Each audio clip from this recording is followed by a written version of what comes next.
গরু আনেছে 20টা, ওই 80-90 পর্যন্ত বলছে, কিন্তু হচ্ছে না। ওইটুকুর জন্যই মনে হচ্ছে বাজার ভালো হবে, সেই জন্য ওইটু ঠিকই লাগিয়েছি। এবং আগে সকালবেলা যেতে হয় তো, তা মনে করছি নাচ পর্যন্ত ওইটা ঠিকই লাগিয়েছি।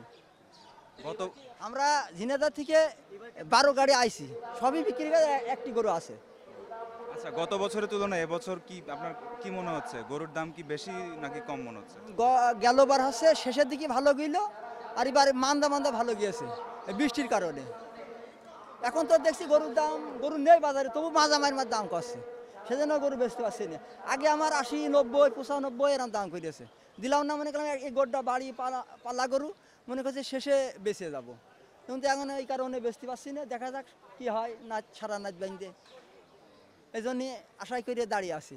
সকালবেলা সকলে একবারে যাব গাড়ি বোঝাই করে, নাতির তো গেরি সমস্যা, এই জন্যে সকলেই এই যে বসে আছি।